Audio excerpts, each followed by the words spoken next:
YouTube and welcome to another Splitmind tutorial. Today I will teach you how to make simple guitar with flute catchy melodies for GUNNA. So I'm gonna break down this sample, how I made it and everything, give some tips on melodies. This is a loop from my Delano loop kit and it sounds like this.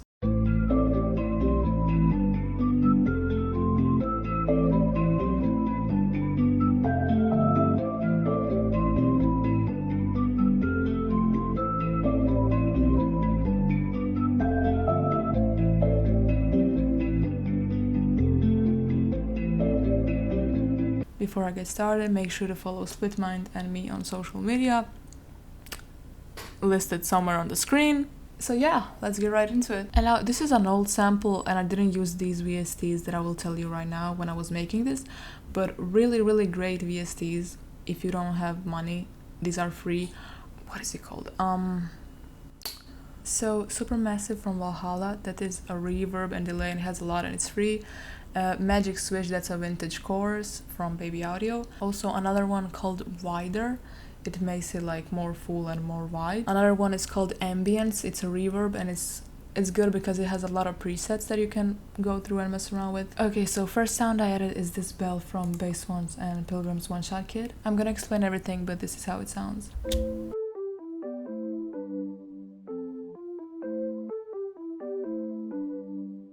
So this is like my go-to chord progression style for wavy loops. So I make one chord and then I make one that's like higher and then I bring the same chord as I made here and then one that goes down and then another one that goes down. And what's really important is the way it's structured, so it's not like on time. You see how it's like spread out and each chord has like a different length to it. So basically then I just like add these filler notes and then I take these and put them an octave up. So then basically you just have like normal chords but like structured in a way where it sounds like kind of wavy, and then you just like put some notes in between just to create more bounce and make it more melodic. So this is how it sounds without the effects.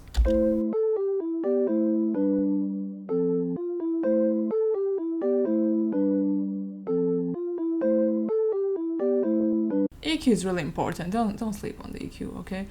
So I took out the lows and I took a lot of the highs and it sounds a lot better.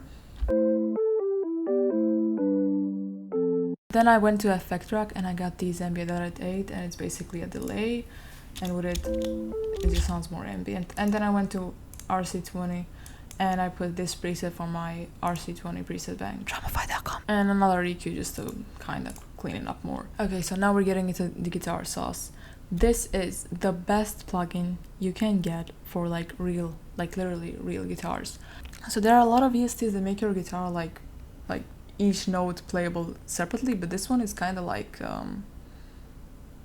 you will see. So basically I will just play like one chord on my MIDI keyboard. It's basically sampled real guitar, but like a really good way to put it in your melodies. So you have tons of presets, tons of different guitars. And then what I did is I just copied the chords and it sounds like this.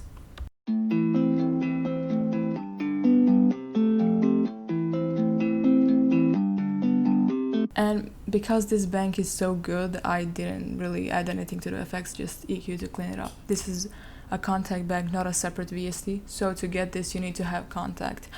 And I think Kontakt is 400, not sure, but this is $100, 99, yes. Okay, so now we're getting into the catchy part, the flute. I use this flutes. Now, I always say this, you can use any flute you want. Any flute you like, you can use it. Like, always use sounds that you prefer. Don't listen to others, what they say. Like, yeah, sure, I hate the Lotus flute and I want to throw up when I hear it. But if you like it, sure, you use it. I choose this one for this sample, but my personal favorite flute is Jubal flute from Embertone. Okay, so here is the flute explained. So, you see how it creates a wave. That's what makes it really catchy. And another thing that makes it really catchy is how not all the notes are the same length. So you see how these are longer, but then these get shorter and these get really short. So listen how that sounds. Okay, so hear me out. Don't have your flute melodies be like this. And then like just use that. So basically like make some longer, make some shorter, move them around. It needs to have movement and it needs to sound real. To mess with velocity, and that is Alt R or go here to the options. And basically what that does is like makes it so it's not the same volume, so it sounds more real. And go to the grid none and just like move them so they're not like on the grid. Big brain. Without the effects it sounds like this. Not sexy at all, very harsh, but with it, vibes. Last sound I added is this bass from my upcoming kit. There will be like a R&B sound kit, and then we'll have like one-shot chord progressions, loops and stuff. So it's this one, and it sounds like this.